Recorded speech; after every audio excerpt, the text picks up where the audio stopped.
In its fifth episode, Star Trek Strange New Worlds Season 3 delivers a classic story of exploration and introduces a terrifying new monster. After last week's incredibly fun holodeck murder mystery, Through the Lens of Time gets back to Star Trek basics as the crew of the Starship Enterprise explore a strange and fascinating new alien world. Directed by Andy Armaganian and written by Onitra Johnson and Davy Perez, Through the Lens of Time opens with a log entry from Ensign Gamble, finally offering more insight into the young medical officer who has popped up throughout the season. Gamble's wide-eyed excitement about working on the Enterprise is infectious, and the episode does a great job of making the viewer care about him as a character. Dr. Roger Korby and Beto Ortegas also return in Through the Lens of Time after making their debut in Star Trek Strange New Worlds Season 3, Episode 2, Wedding Bell Blues. This week's episode focuses on Korby's newest archaeological dig,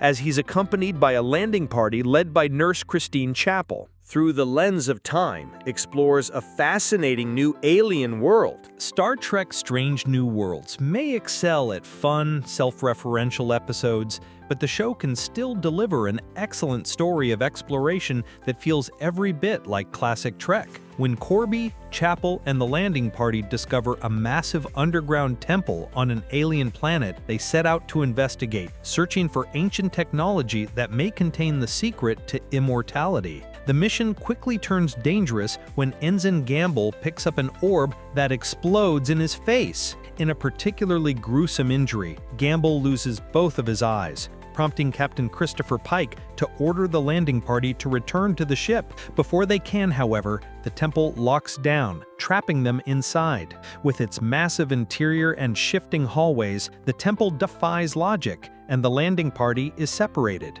Chapel and Lieutenant Noonien-Singh end up in one chamber, with Beto and Ensign Nyota Uhura in another, and Korby and Lieutenant Spock in yet another. They quickly figure out they can still communicate with one another as they work to find a way out of the strange temple. Through the Lens of Time doesn't spend much time establishing the alien world, but that only adds to the mystery, increasing the looming sense of dread that has been building since Gamble's injury. While it may be a bit convenient that Korby and the landing party find just the right artifacts they need to later activate the structure within the temple, the episode has enough going on that this feels inconsequential. Through the Lens of Time does a great job of building to its dramatic conclusion while exploring some fascinating sci-fi ideas. Strange New Worlds continues to explore new romantic relationships. So far, Star Trek Strange New Worlds Season 3 has focused on exploring new romantic pairings. Although Through the Lens of Time focuses mostly on the plot, the episode finds time to explore romantic relationships among its couples.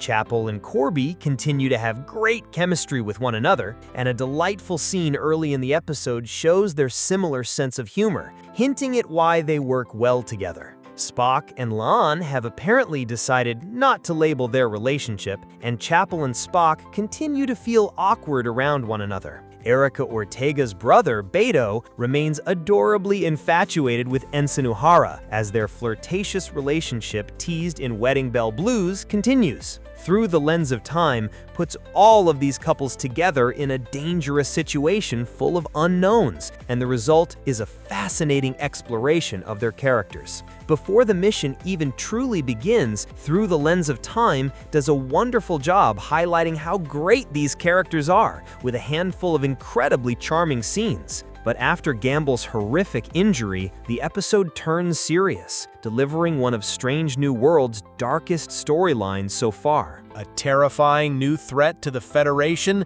and a devastating death. Dr. Joseph Mbenga works to treat Ensign Gamble, but his injury continues to resist treatment. Before long, Gamble changes, revealing that he has been possessed by a foreign entity known as the Vezda. When Captain Marie Battelle arrives in sickbay complaining of migraines, the Gorn DNA inside of her has a strong reaction to the Vezda, now possessing the brain-dead Gamble. Commander Pelia also reacts strongly to the Vezda, saying that they are incredibly old and give her the heebie-jeebies. The Vezda possessing Gamble tries to take over the Enterprise before Pelia and Lieutenant Scotty trap it in the Enterprise transporter buffer. But the episode's final scene suggests that this will not be the last we see of the Vezda. Through the Lens of Time gives almost every character something to do and advances several major storylines, while also presenting a story that's riveting from start to finish. With truly alien technology, genuine danger, and a terrifying new enemy, Star Trek Strange New Worlds Season 3 delivers an incredibly tense episode that might just be the best of the season so far.